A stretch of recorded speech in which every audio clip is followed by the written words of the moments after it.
আসসালামু আলাইকুম ওরহমতুল্লাহি ওবরাকাতুহু নাহমাদুহু ওয়ানুসাল্লি ওয়ানুসাল্লিমু আলা হাবিবিহিল করিম আম্মা বাদ। সুপ্রিয় দর্শক শ্রোতা, আমরা যে এবাদত করে থাকি, আমাদের এবাদতের বিভিন্ন প্রকার রয়েছে। এক এবাদত হচ্ছে বদনী এবাদত, আরেক এবাদত হচ্ছে মালি, আরেক এবাদত হচ্ছে মালি এবং বদনীর সমন্বয়ে।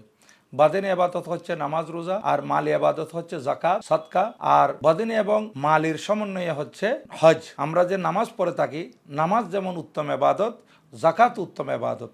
এই কারণে কোরআনুল করিম আল্লাহ পাক সুবহানাহু ওয়া তাআলা নামাজের পাশাপাশি যাকাতের আলোচনা করেছেন। আর বিশেষ করে কোরআনুল করিমে 32 জায়গায় যাকাতের কথা এসেছে, সেইখানে 28টি জায়গার মধ্যে নামাজের সাথে এসেছে।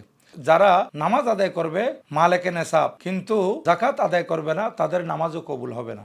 হাদিসে পাকে এইরকম এসেছে। তাই আমি আমার যারা দর্শক শ্রোতা প্রত্যেকের কাছে বলবো, যারা আমরা মালেকে নেসাব, যাদের কাছে নেসাব পরিমাণ মাল আছে, আমরা যাতে আমাদের মালের যাকাতগুলো হিসাব করে দিয়ে দিই।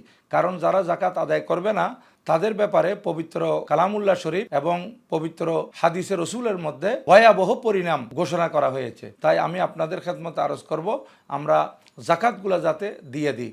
স্বর্ণ 7.5 ভরি থাকলে সেখানে যাকাত আসবে, রৌপ্য 52.5 তোলা থাকলে সেখানে যাকাত আসবে, এবং আপনার কাছে যদি 1 বছরে খেয়ে দিয়ে 52.5 তোলা রৌপ্য কিংবা 7.5 ভরি স্বর্ণের পরিমাণ টাকা জমা থাকে, তাহলে আপনাকে যাকাত দিতে হবে।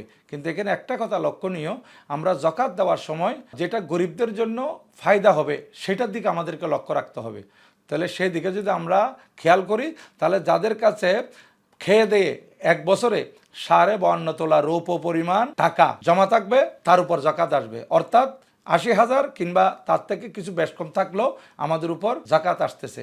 আর বিশেষ করে আমাদের মা বোনরা যাদের কাছে 7.5 ভরি স্বর্ণ আছে কিংবা তার থেকে বেশি আছে, অবশ্যই যাকাত আদায় করবেন। কারণ যাকাত আদায় না করলে এটার পরিণাম বড় ভয়াবহ। আমার নবীজি একদা একদল মহিলাদের পাশ দিয়ে যাচ্ছিলেন, তখন নবীজি ইরশাদ করেন, আমি মহিলাদের অধিকাংশকে জাহান্নামে দেখেছি, তোমরা সদকা করো, দান করো। এই জন্য মহিলারা যদি এই স্বর্ণের যাকাত না দেয়, তাহলে এরা অবশ্যই জাহান্নামী হবে।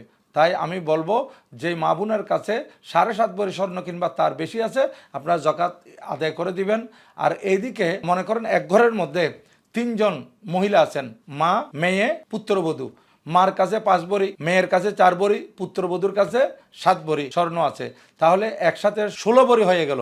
কারো উপর যাকাত আসবে না, কারণ এগুলোর মালিক ওনারা পৃথক পৃথক। মা 5 ভরির স্বর্ণের মালিক, মার উপর যাকাত আসে নাই। বোন 4 ভরি স্বর্ণের মালিক, বোনের উপর যাকাত আসে নাই। এদিকে পুত্রবধূ 7 ভরি স্বর্ণের মালিক, ওনার উপর যাকাত আসে নাই।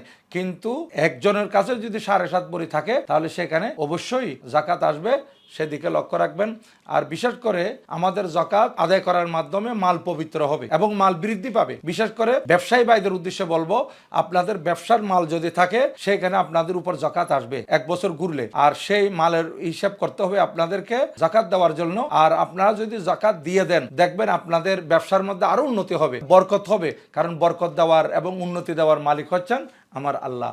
তাই আপনারা যাকাত যারা প্রদান করবেন, অবশ্যই খেয়াল রাখবেন, যারা যাকাত নিবে, অর্থাৎ যাদেরকে যাকাত দিবেন, তারা যাকাত খাওয়ার উপযুক্ত কিনা। উপযুক্ত হলে আপনি যাকাতের কথা উল্লেখ না করেও উনাকে দিয়ে দিতে পারেন। আর যদি খাওয়ার উপযুক্ত না হয়, আপনি উনাকে যদি যাকাত দেন, তাহলে আপনার যাকাত আদায় হবে না। এদিকে লক্ষ্য রাখবেন।